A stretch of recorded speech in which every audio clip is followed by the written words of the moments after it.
Hola alumnos, ¿cómo están? Espero que bien. Bueno, hoy seguimos con fisiología de la respiración. Vamos a ver transporte de gases en sangre y control de la respiración. Todos hemos aguantado la respiración alguna vez, puede ser que compitiendo para ver quién aguantaba más buceando o quizás jugando en la pileta.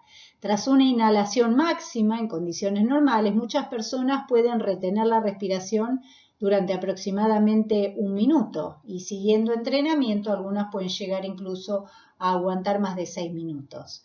Antes de la llegada del submarinismo, los buceadores a pulmón libre eran quienes recogían perlas y otras cosas y se sumergían bajo el agua sin ningún tipo de ayuda ni de suministro de aire. Hoy en día hay equipamiento especial como el que ven en la figura. Hay una persona que está haciendo buceo en un lugar muy lindo, parece, pero con un suministro de aire.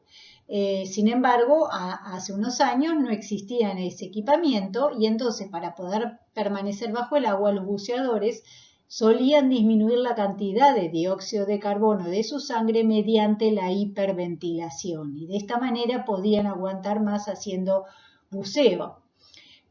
En esta clase les voy a enseñar sobre el control de la respiración y el efecto del dióxido de carbono que tiene en ella.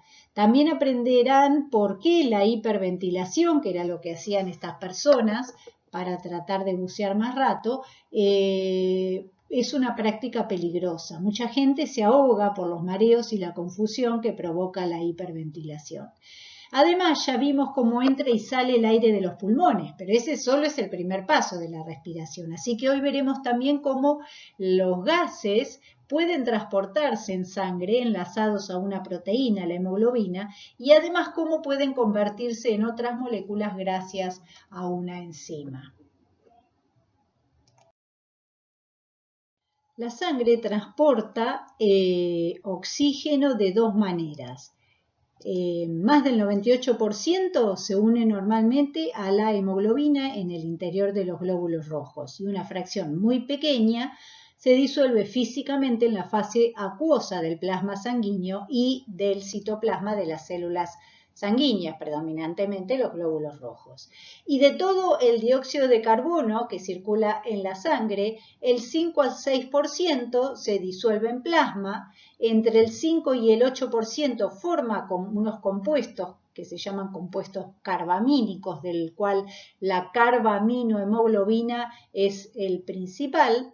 Y fíjense que la mayoría se transporta como iones bicarbonato. El bicarbonato se forma a partir del dióxido de carbono en los glóbulos rojos de los capilares sistémicos. ¿Por qué? Porque los glóbulos rojos contienen a la enzima anhidrasa carbónica y forman el bicarbonato, que es la mayor forma de transporte del dióxido de carbono. Pero ¿por qué el oxígeno va unido a la hemoglobina y se transporta en un 98% unido a la hemoglobina? ¿Cuál es el significado de que esté unido a la hemoglobina?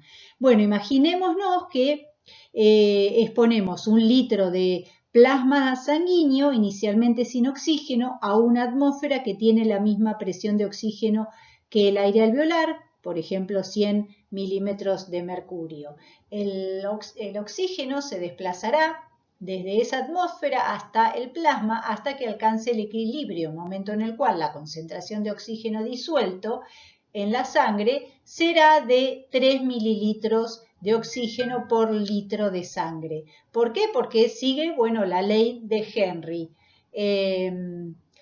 Entonces, 3 mililitros de oxígeno por litro de sangre sería lo que tendríamos si se transportara en el plasma, disuelto en el plasma. Sin embargo, el ser humano promedio de 70 kilos consume en reposo oxígeno a una tasa de 250 mililitros por minuto. De manera que el oxígeno disuelto en plasma solo podría satisfacer las necesidades metabólicas del cuerpo en el caso en que el gasto cardíaco aumentara casi 17 veces, o sea, tendría que aumentar casi 17 veces el gasto cardíaco para llevar la cantidad necesaria de oxígeno disuelto en plasma. Por lo tanto, el cuerpo no puede utilizar el oxígeno disuelto en plasma como un mecanismo de transporte de oxígeno. Pero fíjense que cuando la hemoglobina está presente, entonces ese oxígeno transportado, luego de hacer el intercambio, acá se ven los alvéolos, la sangre con los glóbulos rojos y la hemoglobina, en ese caso se incrementa, fíjense, a 200 mililitros de oxígeno por litro de sangre. Y comparen qué pasaría en el caso en que estuviera la hemoglobina, pero la presión de oxígeno fuera mucho más baja, de 28 milímetros de mercurio en vez de 100. En ese caso igual se sigue transportando, fíjense, 100 mililitros de oxígeno por litro de sangre, mucho más que si la tuviéramos disuelta en plasma y tuviéramos una presión de oxígeno mayor. De tal manera que fíjense cómo se hace mucho más eficiente el transporte de oxígeno con la presencia de hemoglobina. La desoxihemoglobina y el oxígeno se combinan para formar oxihemoglobina. Esto se llama reacción de carga. La oxihemoglobina a su vez se disocia para dar desoxihemoglobina y oxígeno libre. Y esto se llama reacción de descarga. Obviamente la reacción de carga ocurre en los pulmones y la de descarga en los capilares sistémicos. Por lo tanto, es una reacción reversible.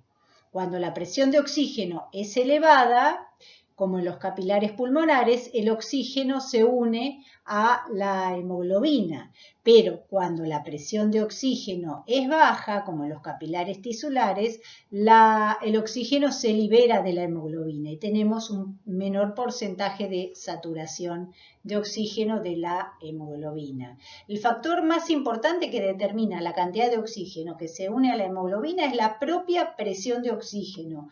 Cuanto mayor es la presión de oxígeno, más oxígeno se combina con la hemoglobina. Y eso tiene que ver con lo que vimos en su momento, que les expliqué cuando vimos sangre y cuando vimos hemoglobina, de la conformación en el espacio del grupo hemo y el hierro y la globina, que hace que se cambie la conformación cuando se une una molécula de oxígeno. Y esto promueve que se unan más moléculas de oxígeno. Acá se ve bien la curva de disociación, entonces oxígeno-hemoglobina. A mayor presión de oxígeno aumenta el porcentaje de saturación. Fíjense que una presión de oxígeno de 40, que es la presión de oxígeno en las venas sistémicas, tenemos un porcentaje de saturación muy alto. Esto sirve como una reserva de oxígeno. Como les dije, si una persona deja de respirar, tiene una reserva suficiente de oxígeno para mantener al cerebro y al corazón vivo. Y a medida que aumenta la presión de oxígeno, entonces tenemos un mayor porcentaje de saturación hasta un máximo de 100. Este es el porcentaje de saturación en las arterias sistémicas. Recuerden que era de 95 milímetros de mercurio. Esta es otra manera de ver la saturación de la hemoglobina. En los capilares de los tejidos donde la presión de oxígeno es menor, la hemoglobina no retiene tantas moléculas de oxígeno y el oxígeno disuelto pasa por difusión a las células de los tejidos. Solo el 25% del oxígeno disponible se desprende de la hemoglobina para que las células tisulares lo utilicen en condiciones de reposo. A la vuelta en la sangre venosa, la hemoglobina aún está saturada con oxígeno en un 75% a una presión de oxígeno de 40 milímetros de mercurio, que es la presión de oxígeno promedio de las células de una persona en reposo. De manera tal que es lo que les decía, este 75% es una reserva para salvaguardar cualquier problema de falta de aire. Como les dije, entre 5 o 6 minutos sin nuevo ingreso de aire puede vivir el cerebro y el corazón, gracias a esta reserva.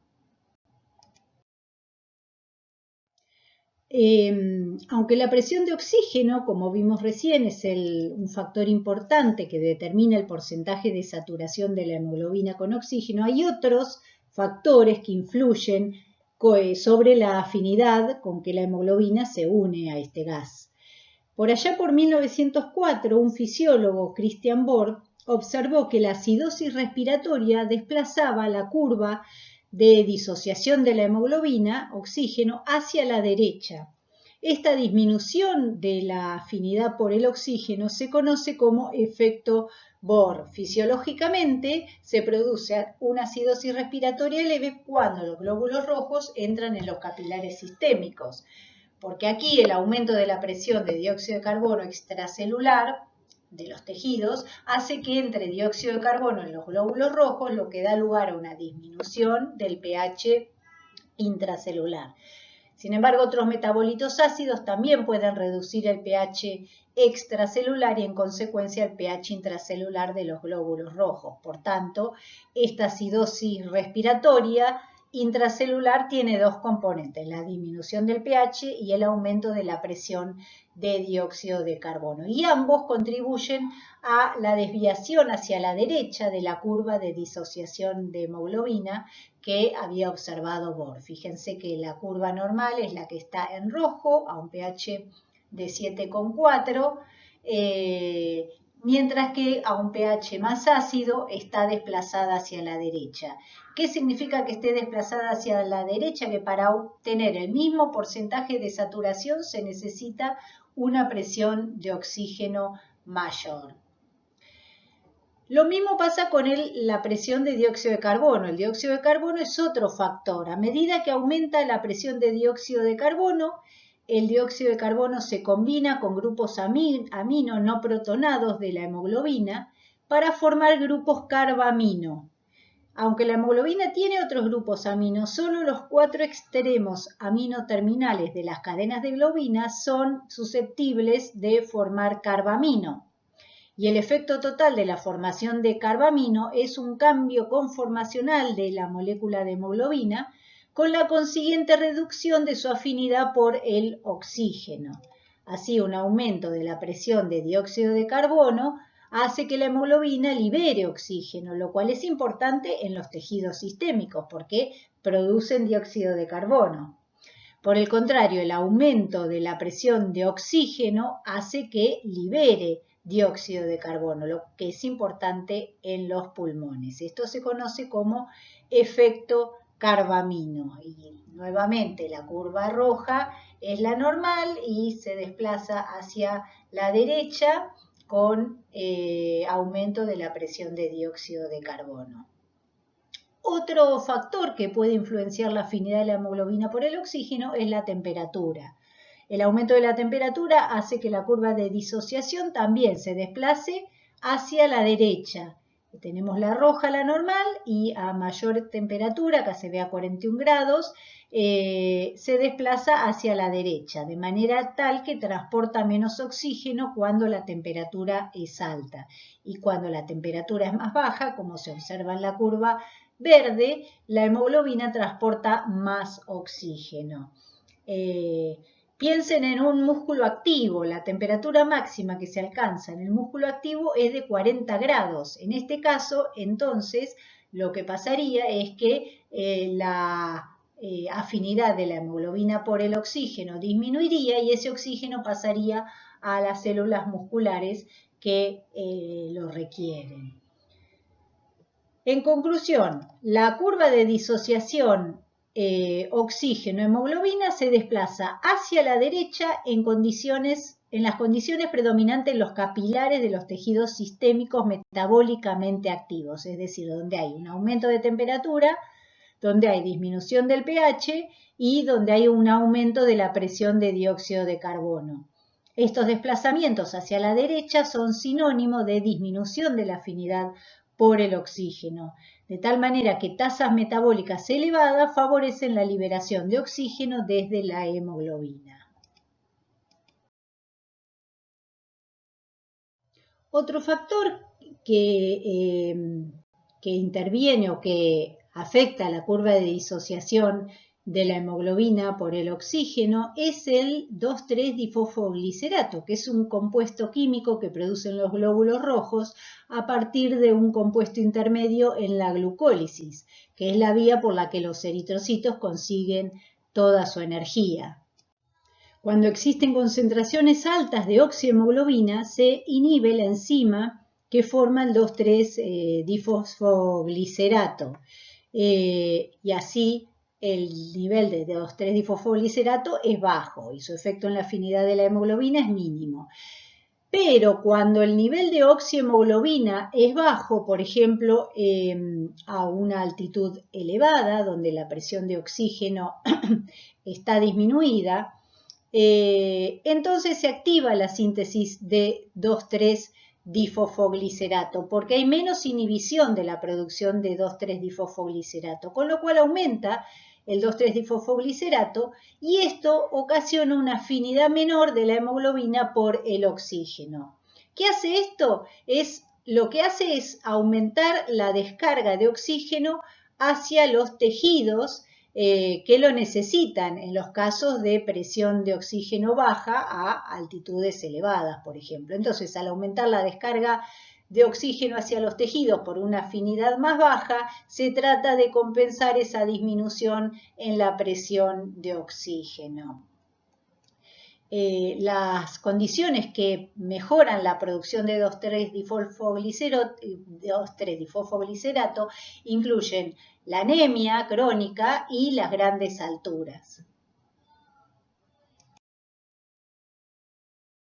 En definitiva, entonces, el contenido total de oxígeno en la sangre arterial depende de, como se observa acá, la cantidad de oxígeno disuelto en el plasma, pero mayormente de la unida a hemoglobina. El oxígeno disuelto en plasma está influenciado por la composición del aire que se expira, la ventilación alveolar, la difusión de oxígeno entre los alvéolos y la sangre y una adecuada perfusión de los alvéolos. La ventilación alveolar tiene que ver con la tasa y la profundidad de la respiración. La frecuencia, y la profundidad de la respiración, con la resistencia de las vías aéreas y con la distensibilidad de los pulmones. Y la difusión de oxígeno tiene que ver con el área disponible para esa difusión, la distancia de la difusión. Y la distancia para la difusión de los gases tiene que ver con el grosor de la membrana y la cantidad de fluido intersticial. Y además está influenciado por una adecuada perfusión. Recuerden que perfusión era los vasos sanguíneos que le llegan a en este caso, los alvéolos. Y también el contenido arterial total del oxígeno depende mayormente, como vimos, del oxígeno unido a la hemoglobina.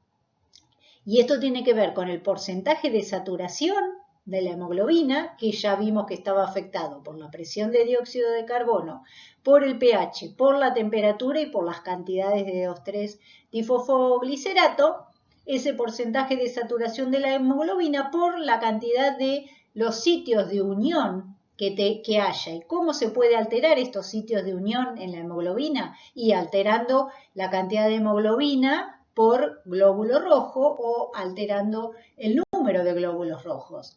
Cada uno de estos que está acá puede estar alterado en alguna patología. Por ejemplo, esto puede estar alterado en la anemia. La presión de dióxido de carbono puede estar alterado o la presión de dióxido de carbono y la presión y el pH pueden estar alterados en condiciones de enfisema pulmonar. Lo mismo que el grosor de la membrana respiratoria también puede estar alterado en algunas patologías, así como la resistencia de las vías aéreas. Ya vimos, por ejemplo, el asma. Bueno, esto era para que analizaran cómo dependía el contenido total de oxígeno de todos estos parámetros. Acá están todos juntos los parámetros que ya fuimos viendo. En condiciones normales de reposo, 100 mililitros de sangre desoxigenada contienen el equivalente a 53 mililitros de dióxido de carbono gaseoso, que se transporta, ya lo vimos, en la sangre en tres formas principales, como compuestos carbamínicos, es decir, comunión de dióxido de carbono a la hemoglobina para formar carbaminohemoglobina, como dióxido de carbono disuelto en el plasma y como ion bicarbonato. El dióxido de carbono puede combinarse con agua para formar el ácido carbónico. Esta reacción ocurre de manera espontánea en el plasma, pero a una velocidad muy lenta. Y sucede con rapidez en los glóbulos rojos debido a la alta expresión que tienen estas células de anhidrasa carbónica, porque se encuentra esta enzima confinada en los glóbulos rojos. Por lo tanto, casi todo el ácido carbónico se produce dentro de los glóbulos rojos. La formación de ácido carbónico es favorecida, obviamente, con altas presiones de dióxido de carbono. Y estas altas presiones ocurren más bien en los capilares de la circulación sistémica. Sigue la ley de acción de masas, la reacción, es decir, a mayor presión de dióxido de carbono, mayor producción de ácido carbónico. Como resultado entonces de la catálisis por la anhidrasa carbónica, se producen grandes cantidades de ácido carbónico a medida que la sangre pasa por los tejidos.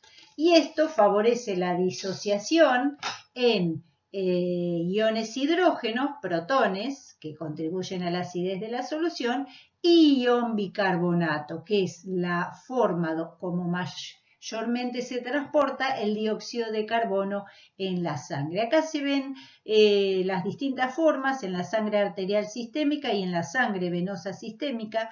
Fíjense que el dióxido de carbono de todas las maneras aumenta en la sangre venosa, ya sea el disuelto en sangre, el que va como bicarbonato y el unido a hemoglobina, aumentan todas las formas. Obviamente en mayor cantidad el disuelto como bicarbonato, como les dije yo, y mucho menor el disuelto en sangre o el unido a hemoglobina.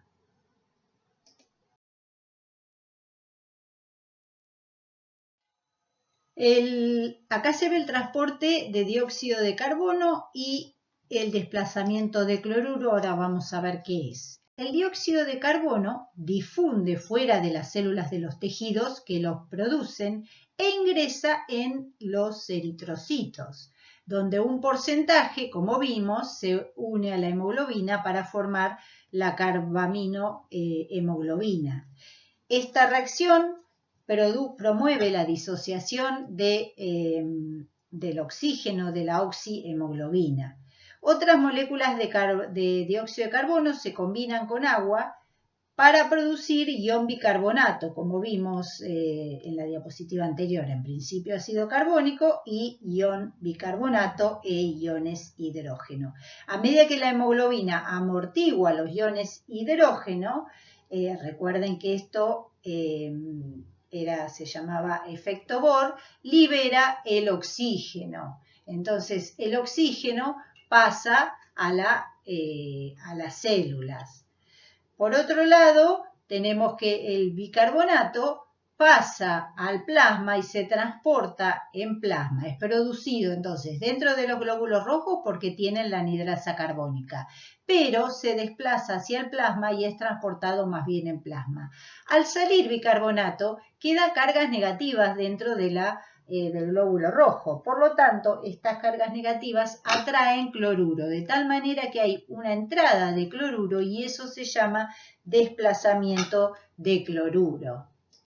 Entonces, en los tejidos sistémicos, el dióxido de carbono, los pasos son los siguientes. El dióxido de carbono difunde afuera de las células, hacia los capilares sistémicos, y solo el 7% permanece disuelto en plasma. Cerca de un cuarto del dióxido de carbono se une a la hemoglobina formando carbaminohemoglobina, pero el 70% se transporta como bicarbonato en intercambio con cloruro, y esto se llama, como les dije, desplazamiento, también se lo llama corrimiento de cloruro. Luego se transportan hacia los pulmones y en los pulmones el dióxido de carbono difunde fuera del plasma. Por la ley de acción de masas, entonces, el dióxido de carbono se separa de la hemoglobina y difunde hacia afuera de los glóbulos rojos. La reacción del ácido carbónico se invierte entonces, convirtiéndolo en dióxido de carbono. Perdón, la del ácido carbónico se invierte convirtiéndolo en dióxido de carbono. El mismo sale y se elimina en los alvéolos pulmonares. Al igual que la presión de que la presión de dióxido de carbono de la sangre era uno de los factores que afectaban la afinidad de la hemoglobina por el oxígeno, también la presión de oxígeno de la sangre afecta la afinidad de la hemoglobina por el dióxido de carbono. Este efecto se ve en esta figura que muestra la relación entre el dióxido de carbono sanguíneo total y la presión de dióxido de carbono, tanto en ausencia de oxígeno, es decir, cuando la presión de oxígeno es 0, como en presencia de oxígeno y en cantidades crecientes, presión de oxígeno de 40 y de 100. El dióxido de carbono sanguíneo total se eleva con el aumento de la presión de dióxido de carbono, es decir, a medida que aumenta la presión de dióxido de carbono, el dióxido de carbono sanguíneo total transportado se eleva, como es esperable. Sin embargo, una presión de dióxido de carbono dada, que se ve acá por la línea vertical, el contenido de dióxido de carbono en la sangre cae a medida que aumenta la presión de oxígeno. Así, con una presión de oxígeno de 0, tenemos más dióxido de carbono sanguíneo total transportado y con una presión de 100 tenemos menos dióxido de carbono transportado en la sangre. Este efecto se denomina o se llama efecto Haldane. Uno de los motivos del efecto Haldane es que la unión del oxígeno con la hemoglobina disminuye la afinidad de la hemoglobina por el dióxido de carbono. Por tanto, cuando aumenta la presión de oxígeno, se ve esta curva, esta es de 40 milímetros de mercurio de oxígeno y esta es de 100, es decir, cuando aumenta la presión de oxígeno, la cantidad de dióxido de carbono que puede transportarse unida a la hemoglobina disminuye, porque la hemoglobina está transportando más oxígeno. Y al revés, un descenso de la presión de oxígeno facilita la unión del dióxido de carbono con la hemoglobina. Esta flecha que se observa acá muestra que pasa a 40 milímetros de mercurio de presión de dióxido de carbono y 100 de oxígeno, que es lo que ocurre en la sangre oxigenada, y cómo eso cambia a 45 de presión de dióxido de carbono y 40 de oxígeno en la sangre desoxigenada. Entonces, esta alteración del transporte de dióxido de carbono por el oxígeno se llama efecto Haldane. Entonces, si analizamos los distintos factores que influyen en la afinidad de la hemoglobina con el oxígeno, ¿qué tenemos? En los tejidos respiratorios, cuando la presión de oxígeno, esperen que no les estaba mostrando con el cursor, ahí. Cuando la presión de oxígeno es baja y la presión de dióxido de carbono es alta, el efecto Haldane lo que hace es facilitar la carga de dióxido de carbono por la hemoglobina, mientras que el efecto Bohr, efecto del pH sobre la afinidad de la hemoglobina por el oxígeno y el efecto carbamino, que es el efecto del dióxido de carbono en la afinidad de la hemoglobina con el oxígeno, actúan para facilitar la descarga de oxígeno, porque ambos disminuyen la afinidad de la hemoglobina con el oxígeno y permiten la descarga de oxígeno en los tejidos respiratorios. También la disminución en la presión de oxígeno en esos tejidos respiratorios donde está disminuido el oxígeno ejerce un efecto directo sobre la descarga de oxígeno. Y acá es en los pulmones. ¿Qué pasa? En los pulmones, donde la presión de oxígeno es alta y la presión de dióxido de carbono es baja, el efecto Aldán facilita la descarga de dióxido de carbono, es decir, la incrementa, mientras que el efecto Bohr y el efecto carbamino facilitan la carga de oxígeno. Aquí también el aumento en la presión de oxígeno ejerce un efecto directo en la carga de oxígeno de la hemoglobina, porque es uno de los factores que vimos al principio de todo. Esto es solo para que vean cómo distintas patologías pueden causar hipoxia a los tejidos. Fíjense qué pasa, en una presión de oxígeno normal hay una presión de oxígeno normal en la sangre. En el enfisema, por ejemplo, y en la fibrosis pulmonar, tenemos una presión de oxígeno normal o baja, con lo cual el intercambio ocurre, digamos, no es tan bueno y terminamos teniendo una presión de oxígeno baja en los capilares pulmonares. Por el otro lado, en el edema pulmonar, la presión de oxígeno es normal, pero está incrementada la distancia de difusión, con lo cual la presión de oxígeno en los capilares va a ser baja, va a difundir menos oxígeno. En el asma, lo que aumenta es la resistencia de las vías aéreas, por lo tanto disminuye la ventilación y por lo tanto tenemos una presión de oxígeno baja. Eso hace que en los capilares pulmonares la presión de oxígeno sea baja. Acá se ven, nada, para que vean cómo altera el enfisema la morfología histológica de los pulmones.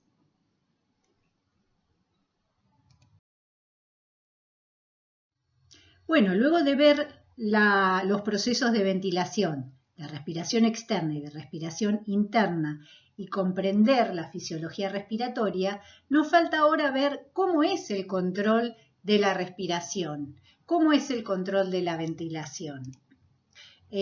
Para mantener el trabajo, primero empecemos diciendo que ustedes ya lo saben, el trabajo del aparato respiratorio consiste en llevar oxígeno a las células y recoger el dióxido de carbono a un ritmo suficiente como para satisfacer la demanda metabólica. Las señales que indican si el aparato respiratorio está haciendo bien su trabajo son las presiones parciales de oxígeno y de dióxido de carbono en la sangre arterial sistémica. Si el aparato respiratorio puede mantener la presión de oxígeno y de dióxido de carbono a nivel normal, estará llevando oxígeno y retirando el dióxido de carbono como corresponde. Para mantener esas presiones parciales arteriales normales, el organismo debe regular la ventilación alveolar minuto, es decir, el volumen de aire que alcanza los alvéolos por minuto, de manera que no sea ni muy alta ni muy baja. La ventilación, como vimos, se produce por la contracción y relajación de músculos esqueléticos. Y esta actividad muscular se produce en respuesta a la actividad de neuronas motoras somáticas en la médula espinal.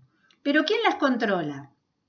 Bueno, la actividad de estas neuronas motoras, acá le quiero señalar, esperen que les ponga el pointer, acá tenemos a los músculos del sistema respiratorio que intervienen en el aumento o la disminución del volumen del tórax y por lo tanto en la ventilación.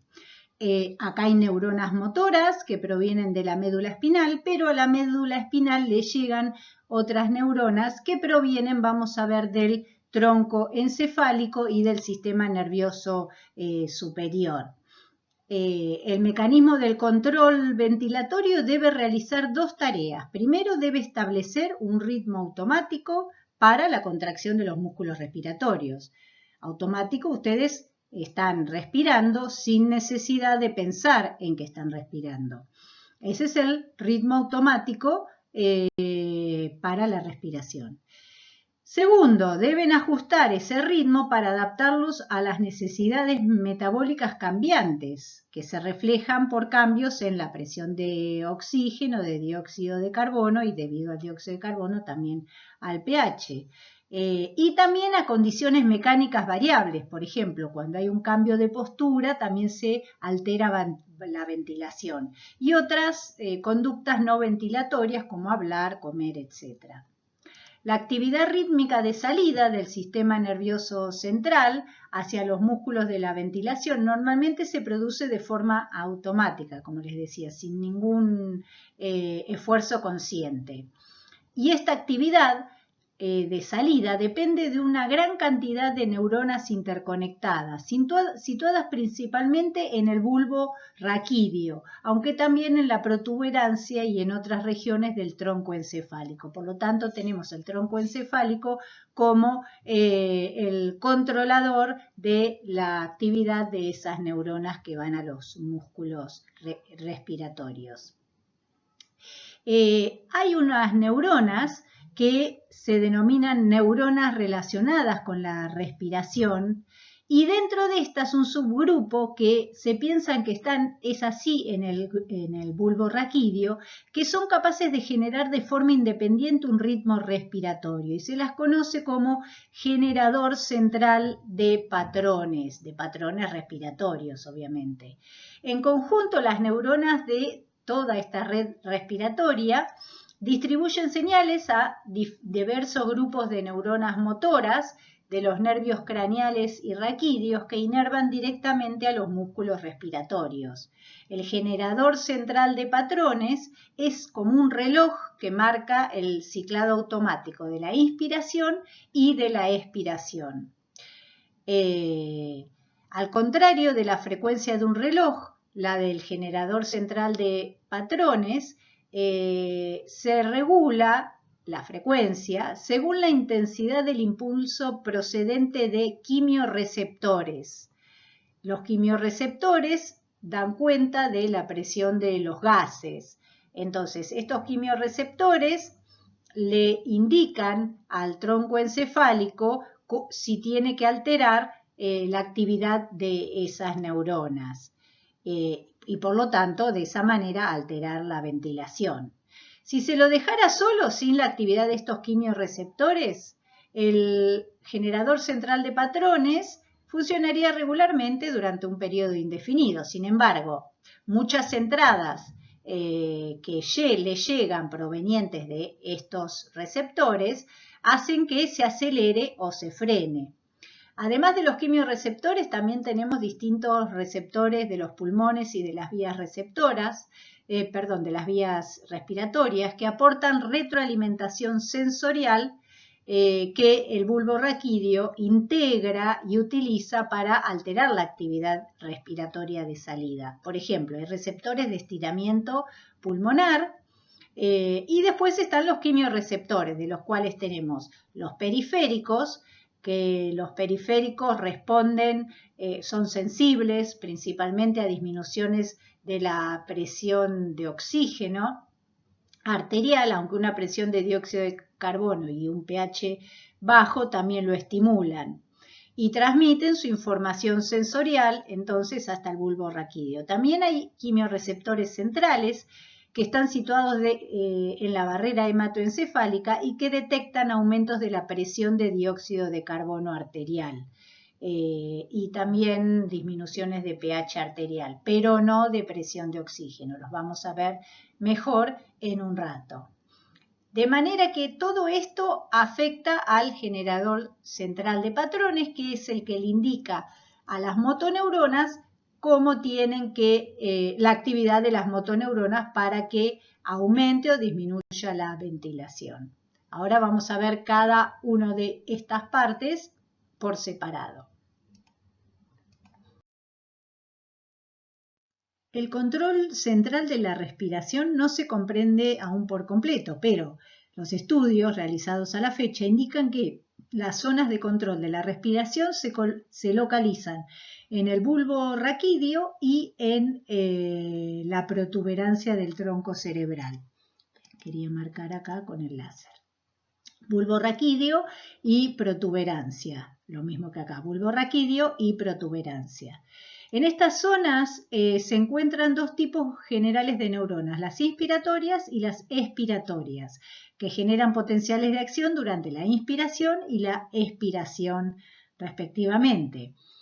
A cada lado del bulbo se localizan dos centros de control de la respiración, el grupo respiratorio ventral y el grupo respiratorio dorsal. El ventral contiene dos zonas de neuronas expiratorias y otra zona de neuronas inspiratorias.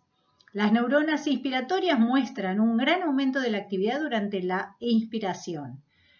Y el grupo respiratorio dorsal contiene principalmente neuronas inspiratorias, aunque hay algunas neuronas expiratorias. Las neuronas inspiratorias de este grupo dorsal poseen patrones de actividad más complejos que las del grupo ventral, en el sentido que, por ejemplo, dependen del grado de estiramiento de los pulmones. Las teorías actuales sugieren que las neuronas inspiratorias de ambos grupos controlan a las motoneuronas de la médula espinal cervical, que a su vez controlan los músculos inspiratorios. Esto se puede ver acá, entonces. Los grupos del bulbo raquídeo controlan a las motoneuronas que se dirigen hacia los músculos respiratorios. El centro respiratorio de la protuberancia, llamado grupo respiratorio pontino o neumotáxico, consta de estas dos áreas y se ven acá, tiene neuronas inspiratorias y expiratorias y también mixtas, y la actividad se asocia tanto a la inspiración como a la expiración.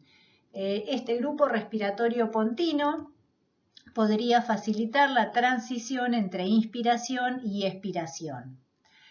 Y por el otro lado tenemos en el bulbo raquídeo el generador central de patrones que vimos, que es una red de neuronas que generan un patrón de repetición regular de actividad neural llamado ritmo respiratorio. Controla el ritmo básico de la respiración, como dijimos en las diapositivas anteriores. Se piensa que se localiza en bulbo, aunque no se ha descartado por completo una posible localización en la protuberancia. Pero aunque no se conozca la localización, se han propuesto dos hipótesis principales para explicar cómo funciona.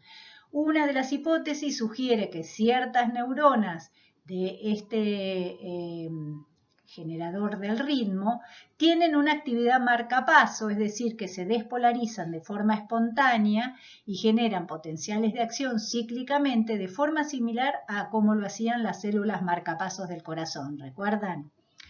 Sin embargo, ningún estudio ha podido identificar células con actividad marcapaso en los centros respiratorios del tronco encefálico.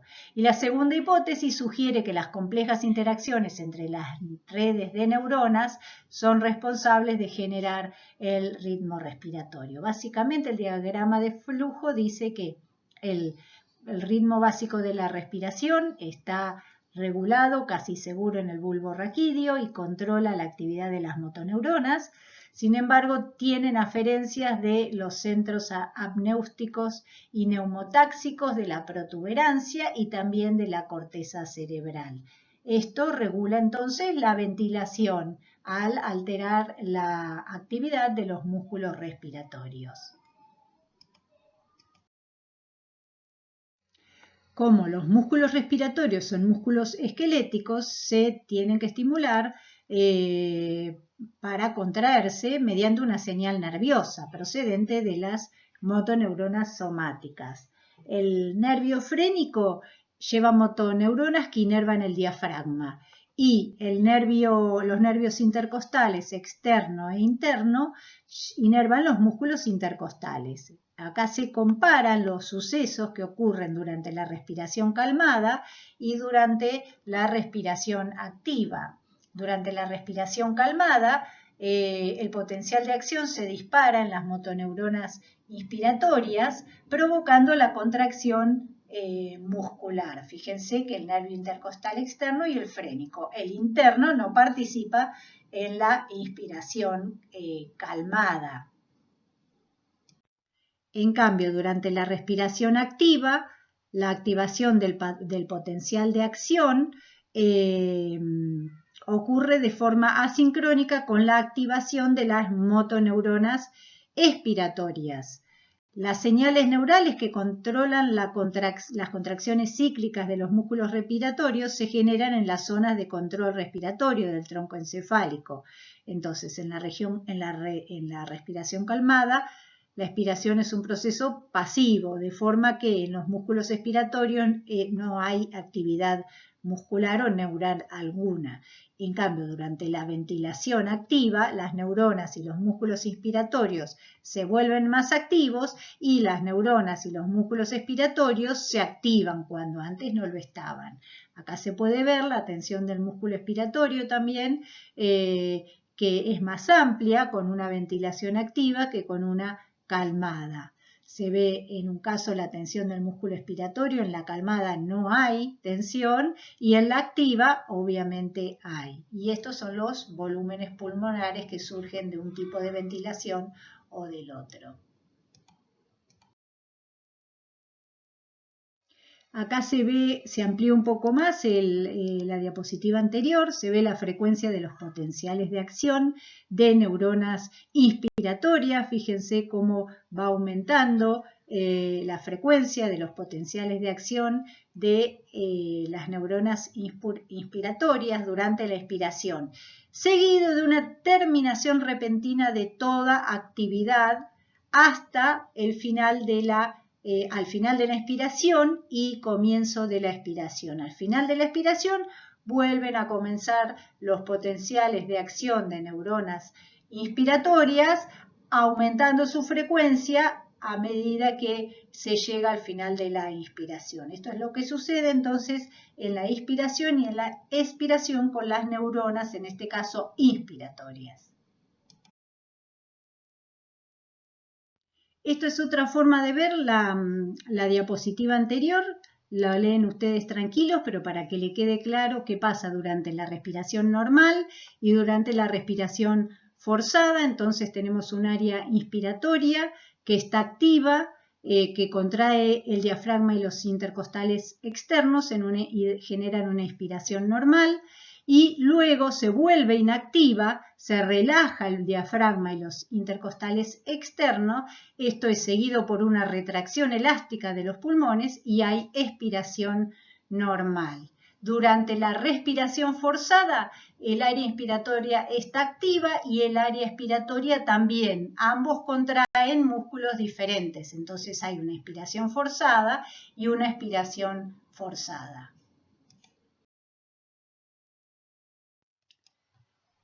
Bueno, el ritmo básico de la respiración, como vimos recién, establecido y coordinado por el área inspiratoria, puede modificarse en respuesta a estímulos de otras regiones encefálicas o a receptores en el sistema periférico y otros receptores. Hay varios tipos de señales sensoriales que pueden alterar la respiración. Se supone que a través de comunicación indirecta con el generador de patrones, que recuerden que estaba se suponía que estaba en el bulbo raquídeo o también podía estar en alguna otra región del tronco del encéfalo, perdón. Especialmente importante dentro de estas señales son aquellas que provienen de los quimiorreceptores centrales y periféricos, que contienen células receptoras sensibles a sustancias químicas. Estos quimiorreceptores controlan las condiciones químicas del líquido cefalorraquídeo y de la sangre arterial y son los principales responsables de la regulación de la ventilación en estado de reposo. Otras señales sensoriales que pueden provenir de regiones encefálicas superiores y pasar por el centro respiratorio también. Y otros pueden provenir de otros sitios, otros receptores situados en el aparato respiratorio, por ejemplo, como los receptores de estiramiento pulmonar del músculo liso de las vías respiratorias pulmonares, los receptores de irritación del revestimiento del tubo respiratorio, propioceptores de los músculos y articulaciones que detectan el movimiento del organismo, varoreceptores arteriales que vimos que detectan cambios en la presión arterial y nociceptores y termorreceptores situados por todo el organismo, de tal manera que todos ellos pueden alterar el patrón básico de respiración y como ustedes ya saben, entonces se van a alterar la actividad de las neuronas motoras, de la inspiración y de la expiración para alterar la actividad de los músculos. Los quimiorreceptores más importantes, como les dije, que son los centrales y los periféricos, detectan dióxido de carbono. Estos son los quimiorreceptores centrales y oxígeno, el pH alterado y dióxido de carbono, los quimiorreceptores periféricos. Ellos a través de neuronas sensoriales aferentes entonces llegan al centro de control respiratorio y ponen en marcha o activan distintas neuronas que van entonces a los músculos respiratorios.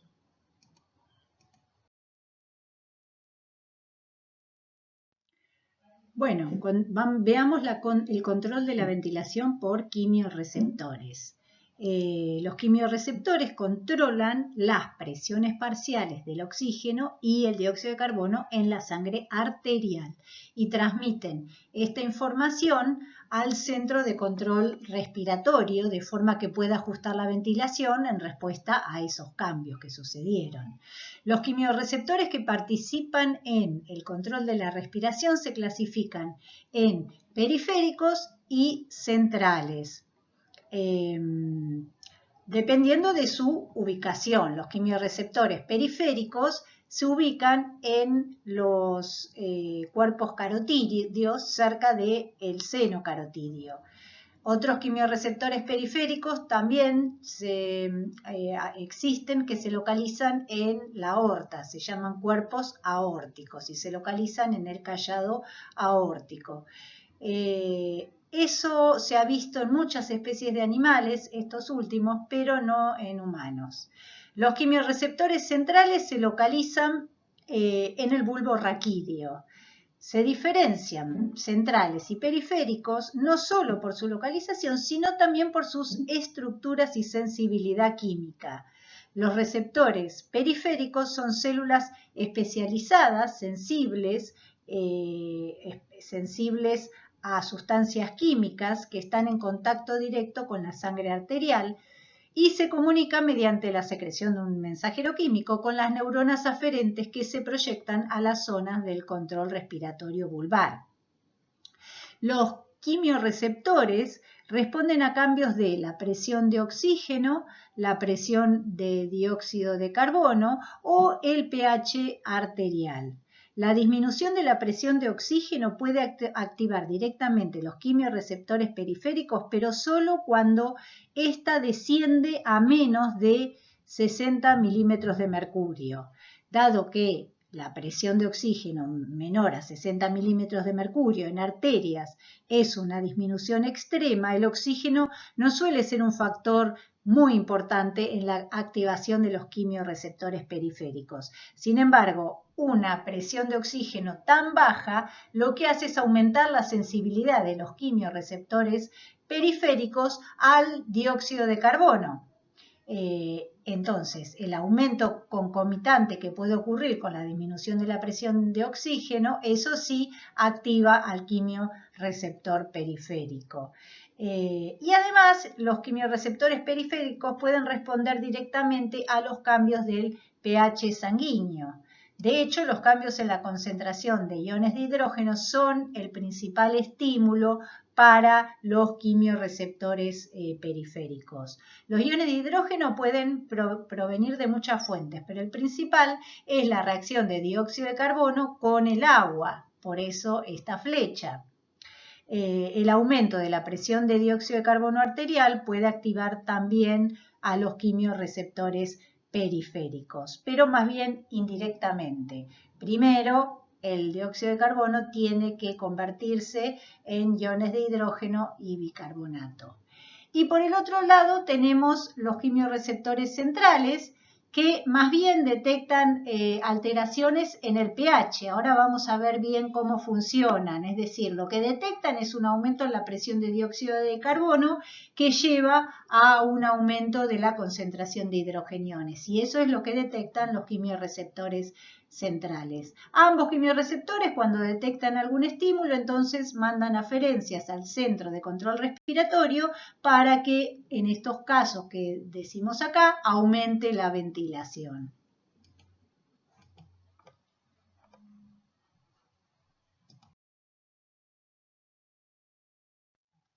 Cuando una persona respira a nivel del mar aire atmosférico, con una presión parcial normal, obviamente, de 160 milímetros de mercurio de oxígeno y 0,2 milímetros de mercurio de dióxido de carbono, que es lo normal del aire a nivel del mar, la presión alveolar y la presión arterial también están cercanas a nivel normal. Recuerden que la presión de oxígeno arterial sería de 100 milímetros de mercurio y la presión de dióxido de carbono de 40. Siempre y cuando la ventilación alveolar esté normal. Pero durante la hipoventilación, como se ve acá, esperen que les señale, durante la hipoventilación, la ventilación alveolar es menor de lo que necesitaría, lo que hace que la presión de oxígeno arterial disminuya y la presión de dióxido de carbono aumente. En estas condiciones los quimiorreceptores se ven estimulados por el aumento de la presión de dióxido de carbono, salvo que haya una hipoventilación muy aguda que haga que la presión de oxígeno descienda a menos de 60, como vimos, sino lo que estimula los quimiorreceptores es el aumento de la presión de dióxido de carbono. Y este envía señales al centro de control respiratorio para que aumente la ventilación y revierta estas alteraciones en los gases. En estos casos lo que se desencadena es un aumento de la velocidad y profundidad de la respiración. Y durante la hiperventilación, la ventilación alveolar es mayor de lo que debería o de lo que se necesitaría, lo que hace que la presión de dióxido de carbono descienda, disminuya, y en estas condiciones la estimulación de los quimiorreceptores disminuye debido al descenso de la presión de dióxido de carbono y desencadena un descenso de la velocidad o profundidad de la respiración, disminuyendo la ventilación alveolar. En ambos casos, los cambios de la ventilación entonces deberían restablecer los valores normales de la presión de dióxido de carbono y de oxígeno.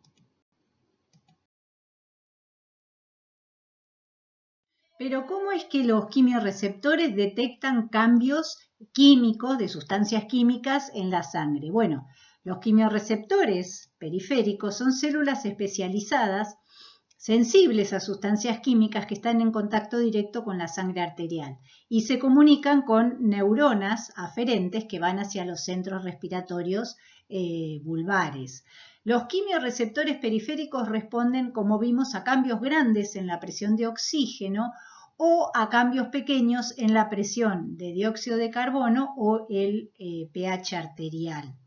Una hipótesis de los mecanismos celulares que ocurren en estas células quimiorreceptoras, en este caso se muestra una célula glómica del cuerpo carotídeo, la baja presión de oxígeno haría que canales de potasio se cerraran, lo cual despolarizaría la membrana. Esta despolarización abriría canales de calcio dependientes de voltaje, el calcio entraría y entonces habría exocitosis de los neurotransmisores de estas neuronas que incrementan la ventilación. Y de esta manera se aumentarían la frecuencia y la profundidad de la respiración. Pero bueno, esto es una hipótesis, no está del todo, digamos, probada. En esta diapositiva se muestra cómo es el control respiratorio por los quimiorreceptores centrales.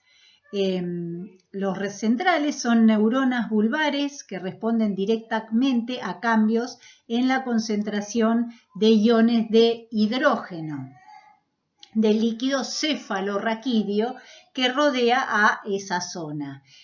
Como estos quimiorreceptores se ubican en el encéfalo, están protegidos por la barrera hematoencefálica que separa el líquido cefalorraquídeo de la sangre. Los iones de hidrógeno no pueden traspasar esta barrera, pero el dióxido de carbono es un gas y ustedes saben que atraviesa fácilmente la membrana, de tal manera que el dióxido de carbono sí puede atravesar esta barrera hematoencefálica. Y este de dióxido de carbono no afecta a los quimiorreceptores centrales directamente, sino que la anhidrasa carbónica lo transforma en ácido carbónico y luego en bicarbonato y protón. Y este protón es el que, como ya está dentro, ya penetró, está dentro en el tejido nervioso, protón es el que estimula a los quimiorreceptores centrales, que son los que se activan por los iones hidrógeno. Estos quimiorreceptores, a diferencia de los quimiorreceptores arteriales, no son sensibles a cambios de la presión de dióxido de carbono, sino que el dióxido de carbono tiene que transformarse a ácido carbónico, bicarbonato y protón. Y el protón es el que activa los quimiorreceptores centrales y estos son los que van a mandar aferencias a los músculos ventiladores, primero al centro de control del tronco encefálico y luego a los músculos de la ventilación. Acá se observa dónde se encuentran estos quimiorreceptores centrales y cómo se tiene que generar a partir de ese dióxido de carbono el protón, que es el que actúa sobre las neuronas que forman parte de estos quimiorreceptores centrales.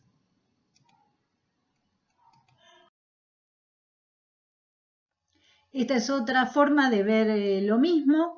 Fíjense que se agrega a la anterior que les muestra cómo el aumento del dióxido de carbono en plasma llega a los quimiorreceptores centrales, pero lo que se traspasa es el dióxido de carbono y cuando se transforma en bicarbonato y protón, el protón es el que activa el quimiorreceptor central y su activación de los centros de control respiratorio para aumentar la ventilación, porque si aumentó la presión de dióxido de carbono es que se requiere aumentar la ventilación. Al aumentar la ventilación, esto hace aumentar la presión de oxígeno en plasma y disminuir la presión de dióxido de carbono en plasma, lo que es un feedback negativo entonces. Esto hace disminuir la presión de dióxido de carbono en plasma, que era la que había activado los quimiorreceptores.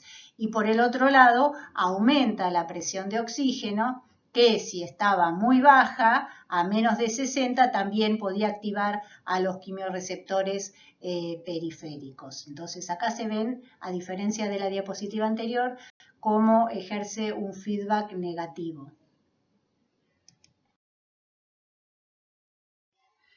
Y luego tenemos un control de la ventilación y la perfusión local, quiere decir en los propios pulmones. Pueden existir diferencias en la ventilación o perfusión de ciertos alvéolos, ya sea por la fuerza de la gravedad o por una enfermedad. Y ahí entonces actúan los controles locales para tratar de ajustar la ventilación y la perfusión con el fin de asegurar un intercambio gaseoso eficaz. Recuerden que ya habíamos visto que cuando los alvéolos estaban poco oxigenados, ese alvéolo que estaba poco oxigenado provocaba que hubiera vasoconstricción de esa arteriola que lo irrigaba, con lo cual y vasodilatación de aquellos que estaban con buena ventilación, con buena presión de oxígeno, de tal manera que en parte ya vimos este control local. Y el control local es a dos niveles, en el radio bronquiolar de los bronquíolos o en el radio de las arteriolas pulmonares. La disminución en la presión de oxígeno, como ya habíamos visto, actúa sobre las arteriolas pulmonares, aumentando la actividad contráctil del músculo liso, provocando vasoconstricción, aumentando la resistencia y disminuyendo la perfusión, que era lo que se veía acá. Pero después también tenemos que un aumento en la presión de dióxido de carbono actúa sobre los bronquíolos y acá produce una disminución de la actividad contráctil del músculo liso de los bronquíolos, provocando broncodilatación. Esto disminuye la resistencia al flujo aéreo, con lo cual aumenta la ventilación.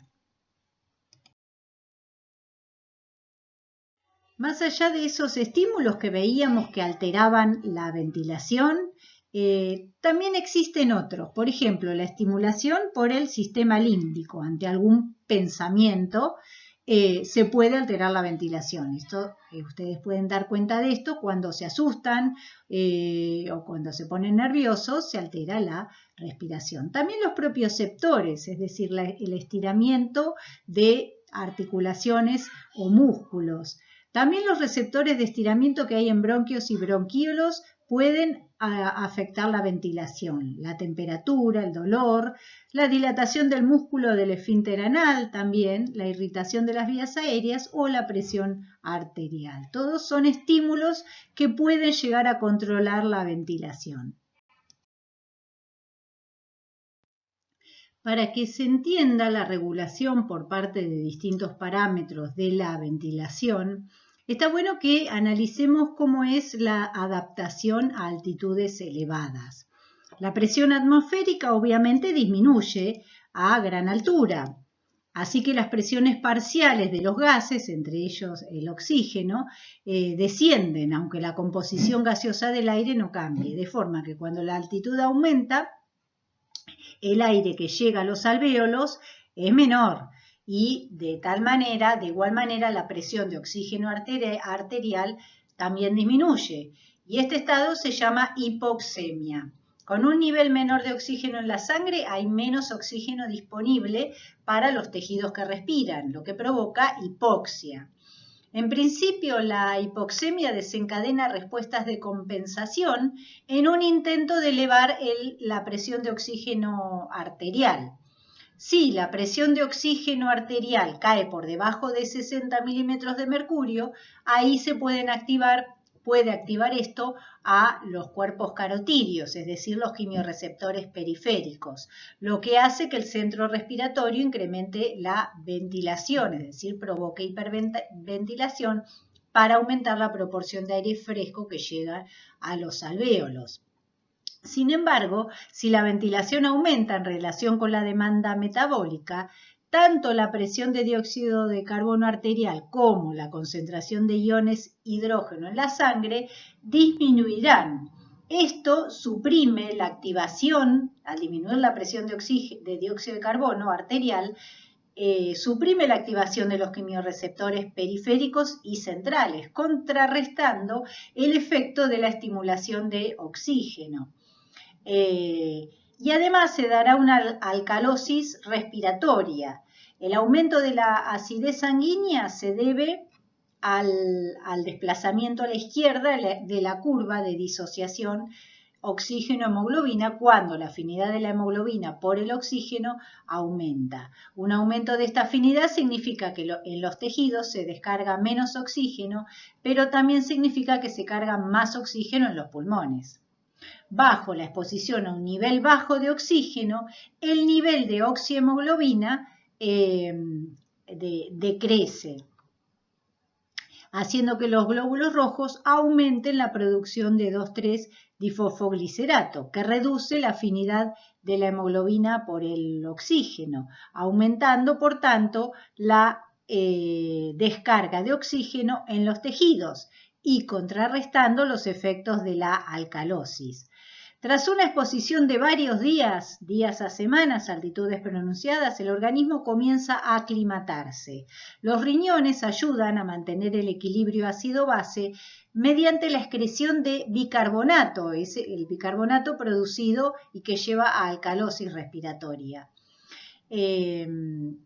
Y además provoca la síntesis, se produce la síntesis de eritropoyetina que en médula ósea aumenta la cantidad de glóbulos rojos. Al aumentar la cantidad de glóbulos rojos y haber más hemoglobina, por esa aumentada cantidad de glóbulos rojos, hay un mayor contenido de oxígeno de la sangre, es decir, se puede transportar mayor oxígeno a la sangre. De tal manera que estas son las adaptaciones inmediatas a través de los quimiorreceptores, en días a través de la producción de 2,3-difosfoglicerato y en días a semanas a través de los riñones, la excreción de bicarbonato y la producción de eritropoyetina y el aumento de los glóbulos rojos.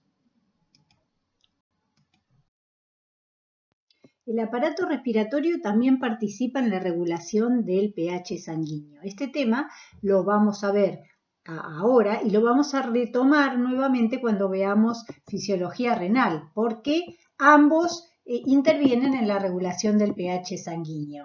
Los pulmones regulan la concentración de dióxido de carbono de la sangre y los riñones vamos a ver que regulan la concentración de bicarbonato.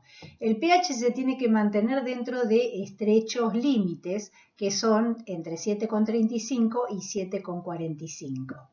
El dióxido de carbono producido por las células tisulares por medio de la respiración aeróbica es transportado en su mayor parte como bicarbonato en el plasma sanguíneo. Fíjense, esto ya lo vimos, el dióxido de carbono difunde al glóbulo rojo, el glóbulo rojo tiene a la anhidrasa carbónica y se genera bicarbonato. Y durante el cambio de cloruro inverso que ocurre en los capilares pulmonares, el bicarbonato es convertido en dióxido de carbono, en ácido carbónico y a continuación cambiado hacia dióxido de carbono. Dado que el dióxido de carbono es un gas volátil que se libera en el aire expirado, el ácido carbónico, se considera un ácido volátil. Esto es importante porque su concentración en sangre es regulada por la respiración.